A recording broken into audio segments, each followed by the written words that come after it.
Hello दोस्तों, Dhananjay Sharma officials में आपका स्वागत है।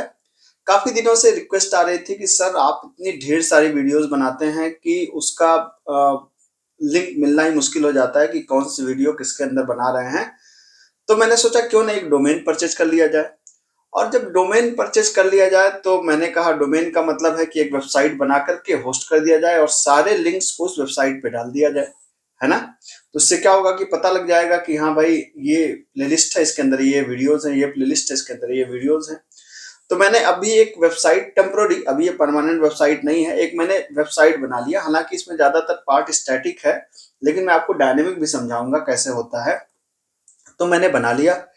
अब बनाने के बाद मैंने सोचा कि क्यों ना इसको होस्ट कर दिया जाए, और जब मुझे होस्ट करना ही है ना, तो क्यों ना मैं आपसे भी बताऊं कि भाई होस्ट कैसे होता है। होस्ट तो मुझे करना ही था, तो मैंने सोचा कि आपसे भी बताया जाए कि होस्ट कैसे होती है एक वेबसाइट।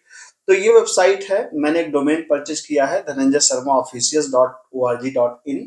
ये हमारा एक डोमेन है जो मैंने परचेज किया है। और इस डोमेन का एक ये परचेज डोमेन है, फ्री डोमेन नहीं है।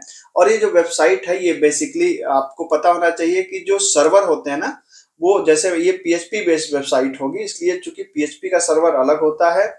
अगर ये विंडोज बेस्ड, मतलब अगर मैं ASP.NET पे बनाता तो उसका सर्वर अलग होता। तो ये टेक्नोलॉजी के हिसाब से सर्वर भी बदल जाते हैं। तो ये जो सर्वर मैंने परचेज किया है वो पीएचपी के हिसाब से है, ठीक है।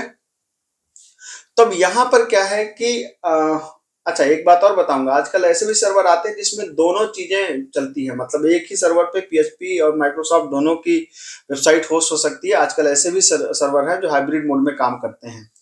तो अब इसे मुझे होस्ट करना है, तो आइए समझा जाए कि इसको होस्ट कैसे कर सकते हैं। तो सबसे पहले तो आपको एक डोमेन परचेज करना होता है।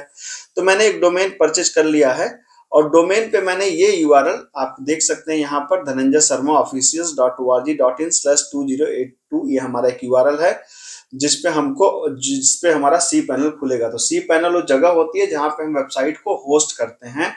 तब वेबसाइट अभी क्या है कि लोकल वेबसाइट मेरी खुल रही है, आप यहाँ पे देख सकते हैं। यहाँ पे क्या यूआरएल, सी के अंदर, यूजर के अंदर, एचपी के अंदर, वन ड्राइव के अंदर, डेस्कटॉप के अंदर, ये मेरे लोकल मशीन पे है। लेकिन मैं इसे अब कहाँ पे डालना चाहता हूँ, ग्लोबल वर्ल्ड पे डालना चाहता हूँ। तो ग्लोबल वर्ल्ड पे मैं कैसे डाल सकता हूँ, यहाँ पर आप जाएं, सी पैनल को आपने जैसे खोला, कैसे खोलेंगे, इसका भी यूआरएल आपको मिलेगा। जैसे अगर आप जब वेबसाइट परचेज करेंगे ना, तो बताएंगे कि आपको सी पैनल का एक यूआरएल देंगे। जैसे मेरा यूआरएल ये है, यूजर नेम ये है, और पासवर्ड मेरा किसी को बताइएगा नहीं आप लोग, ठीक है। तो ये मेरा यूआरएल है, ये मेरा यूजर नेम है। तो अब मैंने यूआरएल तो डाल दिया है, मेरा यूजर नेम है धनंजय111223, ठीक है। तो ये मुझे यहाँ पर क्या करना पड़ेगा, डालना पड़ेगा। तो मैंने यहाँ पर डाल दिया धनंजय111 और 223। अब ये मेरा पासवर्ड किसी को बताना नहीं है आपको, इसलिए मैंने पासवर्ड को यहाँ पे डाल दिया और ये मैंने लॉगिन कर लिया, ठीक है। तो ये जो सामने खुल गया, इसको बोलते हैं सी पैनल। अगर आपको पीएचपी बेस्ड वेबसाइट को खास तौर से कोई भी अगर फ्रेमवर्क या जैसी वेबसाइट आपको होस्ट करनी है तो सी पैनल मिलते हैं, ठीक है। इसके हाइब्रिड सर्वर भी आते हैं जिसपे दोनों भी मतलब हो सकता है, ठीक है। मतलब माइक्रोसॉफ्ट भी हो सकता है और पीएचपी का भी हो सकता है, ये ऐसा भी पॉसिबल है, ठीक। अब इसके अंदर आपको करना क्या होता है, इसके अंदर बहुत ढेर सारे ऑप्शंस होंगे। आपको सारे ऑप्शन से भी मतलब नहीं है, मैं सिर्फ उसी को बताऊंगा जो भी काम की है। तो हमें क्या करना होता है, फाइल मैनेजर के अंदर जाना होता है। हमें चाहिए होता है अपनी वेबसाइट का बैकअप। तो फाइल मैनेजर के अंदर जब आप जाएंगे ना, तो यहाँ पे ध्यान से देखिए, यहाँ पर एक फोल्डर है पब्लिक HTML, ठीक है। तो हमें इस फोल्डर पे डबल क्लिक कर देना है, मतलब हमें इस पे डबल क्लिक कर देना है, ठीक है।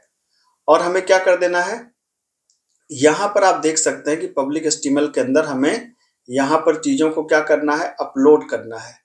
तो यहाँ पर देखिए ऑप्शन हमारे पास क्या है, अपलोड का एक ऑप्शन है, ठीक है। तो अगर मैं चाहूँ यहाँ पर, तो जैसे देखिए मेरे यहाँ पे जो फोल्डर है ना, जो जैसे यहाँ पे ये एक मेरा फोल्डर है, DKS वेब नाम से एक फोल्डर है। यहाँ पे ये डेस्कटॉप पे मैंने सारा कुछ रख रखा है। मतलब जहां भी आप अपनी वेबसाइट बना करके सेव करेंगे तो कहीं ना कहीं तो रखेंगे। तो उसको उठा करके मैंने डेस्कटॉप पे रख रखा है। और मैंने क्या किया कि इसको मैंने जिप कर दिया, राइट क्लिक किया, और यहाँ पर एक ऑप्शन आता है विनरार के अंदर, इसको ऐड टू आर्चिव करके ऑप्शन आता है, और यहाँ पर आपने कहा माई वेब डॉट जिप को आपने यहाँ पर क्या कर दिया। तो ये जिप हो जाएगा, मतलब ये माई वेब नाम का एक जिप बन गया यहाँ पर, ठीक है।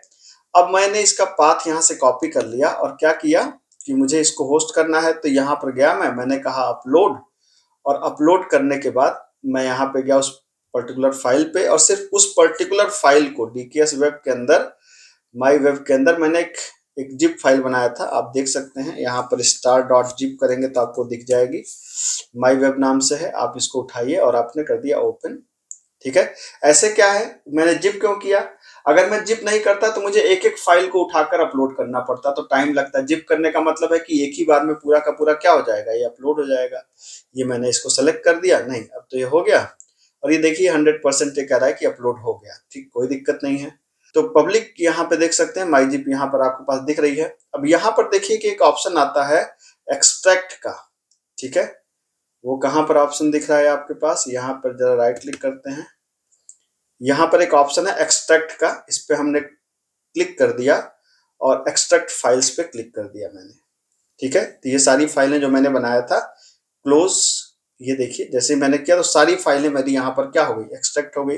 तो मैंने जिप क्यों किया था, जिप मैंने इसलिए किया था कि मुझे एक एक कर, अगर मैं ऐसा नहीं करता तो मुझे एक एक फाइल को अपलोड करना पड़ता, एक एक फाइल को मैं अगर अपलोड करता तो बहुत टाइम लेता, तो इसलिए मैंने जिप करके फिर यहाँ पर एक्सट्रैक्ट कर दिया। एक्सट्रैक्ट का मतलब अनजिप हो गई हमारी फाइल। ठीक है, अब यहाँ पर जब मैंने अपलोड कर दिया तो अपलोड करने के बाद अब आप देखेंगे तो जब मैं यहाँ पे लिखूंगा http:/, मैं भी पहली बार ही चेक कर रहा हूँ, धनंजय शर्मा officials.org.in, तो अब आप देखेंगे तो आपकी वेबसाइट खुल जानी चाहिए। बिल्कुल जी, मेरी वेबसाइट खुल गई, आप देख सकते हैं यहाँ पर। ठीक है, तो ये देख सकते हैं साहब, मेरी वेबसाइट खुल गई। मान लीजिए इस वेबसाइट में अगर डेटाबेस भी होता तो आप क्या करते, तो आप यहाँ पे दोबारा जाते, यहाँ पे एक ऑप्शन होता है, यहाँ पे जाएंगे MySQL डेटाबेसेस के अंदर, पहले हम लोग यहाँ पर जाएंगे और यहाँ पे मैं डेटाबेस बनाना चाहता हूँ, किस नाम से, DKS नाम से। अब याद रखिए यहाँ पे कह रहा है DHANANJA_, ये पहले इसके अंदर लग जाएगा तो कोई बात नहीं, इसको लगने दीजिए। ठीक है, तो ये एक डेटाबेस क्या हो गया, बन गया हमारे पास, DHANANJA_DKS नाम से हमारे पास एक डेटाबेस बन गया। ठीक है, और ये डेटाबेस में आप देख सकते हैं कि इसके लिए हमें एक यूजर भी बनाना पड़ेगा। ठीक है, अब यहाँ पर हमने क्या बनाया, हमने यहाँ पे बनाया डेटाबेस, डेटाबेस का नाम यहाँ पे बनाया, और डेटाबेस बनाने के बाद हमको एक यूजर बनाना पड़ेगा, तो इसको कहीं पे नोट भी करते चले हम लोग। जैसे मैंने डेटाबेस का नाम क्या बनाया, DHANAN, यहाँ पर DHANANJA_DKS, DHANANJA_DKS, इस नाम से डेटाबेस बना। अब यहाँ पे वही चीज है DHANANJA, तो DHANANJA_ क्या है, मैं यूजर का नाम यहाँ पे रूट कर दे रहा हूँ और पासवर्ड कर दे रहा हूँ, मान लीजिए कुछ भी, मैं पासवर्ड कर दे रहा हूँ कुछ भी, यूनाइटेड, मैं कोई भी नाम दे दे रहा हूँ, मान लीजिए मैंने कोई नाम दे दिया, यहाँ पे दे दिया United@12, यहाँ पे दे दिया United@12। ठीक है, ये यूजर बना दिया मैंने यहाँ पर। ठीक, तो ये मैंने एक रूट और बना दिया यहाँ पर एक यूजर, और इसका पासवर्ड मैंने क्या दे दिया, United@12। ठीक है, तो ये दो चीजें हमारे पास क्या हो गई, बन गई। मतलब क्या क्या चीज बना हमारे पास एक तो बना, एक मैंने एक डेटाबेस बना लिया। ठीक है, और डेटाबेस बनाने के बाद हमने एक यूजर यहाँ पे बना लिया। ठीक है, यूजर बनाने के बाद हमने कहा कि धनंजय_रूट पे ये डेटाबेस क्या हो जाए, ऐड हो जाए। ठीक है, जब तक आप ये परमिशन नहीं देंगे, ठीक है, मैंने कहा ऑल प्रिविलेजेस, ठीक, मेक चेंजेस, यहाँ पे मैंने कर दिया। जब तक आप ये परमिशन नहीं देंगे तब तक ये डेटाबेस आप यूज नहीं कर पाएंगे। मतलब क्या हुआ, बेसिकली मैंने एक डेटाबेस बनाया DHANANJA_DKS से, तो पहले से ही बनना था, फिर DHAN धनंजय_रूट मैंने यूजर नेम बनाया, उसका पासवर्ड दे दिया United@12। ठीक है, तो ये मेरा एक डेटाबेस मैंने बनाया, और ये मैंने क्या बना दिया, एक डेटाबेस का यूजर और डेटाबेस का पासवर्ड। जैसे आपके लोकल मशीन पे PHP के अंदर रूट होता है, वैसे मैंने यहाँ पे धनंजय रूट बना दिया और इसका पासवर्ड United@12 बना दिया। ठीक है, अब क्या करना होगा, अब हमको जाना होगा कहाँ पर, अब हमको जाना होगा, मैंने कहा गो बैक। ठीक है, और गो बैक मैं वापस जाऊंगा यहाँ पर, जो हमारा क्या है, सीधा मैं अपने PHP माई एडमिन पे जाऊंगा, होम पे आ गया मैं। ठीक, अब यहाँ पे क्या करूंगा, अब यहाँ पे मैं जाऊंगा PHP माई एडमिन पे। ठीक, अब यहाँ पे आप देख सकते हैं कि एक यूजर आपको दिखने लगा, एक डेटाबेस दिखने लगा धनंजय_dks, इसको आप सेलेक्ट कर लीजिए। अब यहाँ पर मुझे क्या करना है, मुझे बनाना है टेबल बेसिकली, ठीक, ये है जो ये हमारी क्या है, इसको टेबल को बनाना है। तो मैंने कहा कि ये हमारी है टेबल, तो मैंने इस टेबल को बना दिया यहाँ पर, ठीक है। तो ये टेबल एक मैंने बना दिया यहाँ पर। ये आप चाहें तो इसका बैकअप भी ले सकते हैं, ठीक है, लेकिन बैकअप लेने से अच्छा है कि हम उसे क्या करें, हम यहाँ पर अभी मैंने एसक्यूएल लिख रखा था, तो ये मैंने एक टेबल बना दिया, ठीक है। और एक टेबल मतलब ये कोई भी है जिस पेज से मैं कनेक्ट करना चाहता हूँ उसकी बात कर रहा हूँ यहाँ पर। और उसके बाद मैंने कुछ रिकॉर्ड मुझे इनपुट करने थे, तो मैंने कुछ रिकॉर्ड को यहाँ पे कॉपी करके, और फिर ये हमने तीसरा रिकॉर्ड भी इनपुट कर दिया। ये थर्ड रिकॉर्ड था हमारा 103 वाला, ये भी मैंने इनपुट करा दिया। तो अब इसके अंदर क्या है कि 3 रिकॉर्ड हैं। अब आप देखिए यहाँ पर सेलेक्ट स्टार फ्रॉम स्टूडेंट के अंदर मैंने देखा कि 3 रिकॉर्ड हैं, और ये कहाँ पे बना है, ये मेरे सर्वर पे बना है, ठीक है। तो ये मेरे सर्वर पे बना है, ये 3 रिकॉर्ड हैं।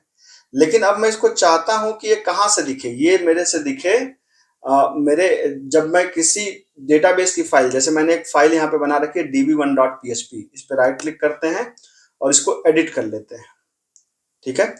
तो एडिट करने का मतलब है कि मैं इसमें कोई कुछ चेंज करना चाहता हूं, तो यहाँ पर आप चेंज कर सकते हैं। क्या, लोकल होस्ट वैसे ही रहेगा, लेकिन यूजर नेम अब क्या हो जाएगा, यूजर नेम हो जाएगा धनंजय, आपने कहा DHANANJA धनंजय_रूट, ये यूजर नेम हो गया, और पासवर्ड मैंने दिया था united@12, ठीक है।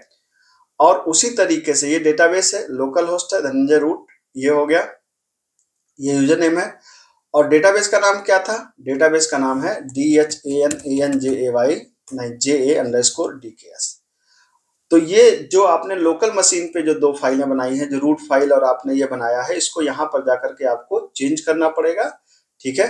तो मेरे ख्याल से ये DHANANJA_रूट यूजर नेम है, पासवर्ड भी सही है, और बाकी तो PHP के कनेक्टिविटी का कोड लिखा है। अगर आप होस्टिंग का वीडियो देख रहे हैं तो आपको कनेक्टिविटी आनी ही चाहिए, ठीक है। इसकी बात मैं नहीं करूंगा, ये मैंने यहाँ पे मतलब मैं कहना ये चाह रहा हूँ कि आप अगर चेंज करना चाहेंगे तो कहाँ पर जाकर के चेंज करेंगे। ये आपने चेंज कर दिया, तो आपने देखा कि हमने डेटाबेस के PHP के अंदर, जो हमारा PHP है, इसके अंदर हम लोगों ने डेटाबेस का नाम, यूजर का नाम बदल दिया।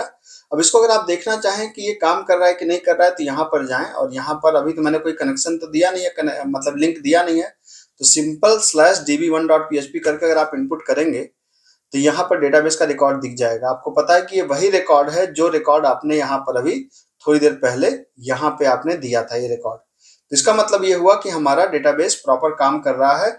तो इस तरीके से आप जा करके पहले डेटाबेस के अंदर, यहाँ पे डेटाबेस के अंदर जाके डेटाबेस बना सकते हैं, यूजर्स को बना सकते हैं, फिर PHP माई एडमिन पे जाकर के उसको बैकअप रिस्टोर कर लीजिए, या फिर मैनुअली इसको बना लीजिए। इस तरीके से पूरी की पूरी वेबसाइट आप होस्ट कर सकते हैं। तो मेरे ख्याल से आपको समझ में जरूर आया होगा कि किस तरीके से हम लोग वेबसाइट को होस्ट कर सकते हैं।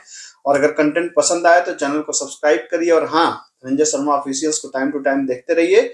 यहाँ पे मैंने सारे कंटेंट का प्रॉपर लिंक आपको दे रखा है कि कैसे कैसे आप मेरे कंटेंट को एक्सेस कर सकते हैं। मिलते हैं, थैंक यू सो मच।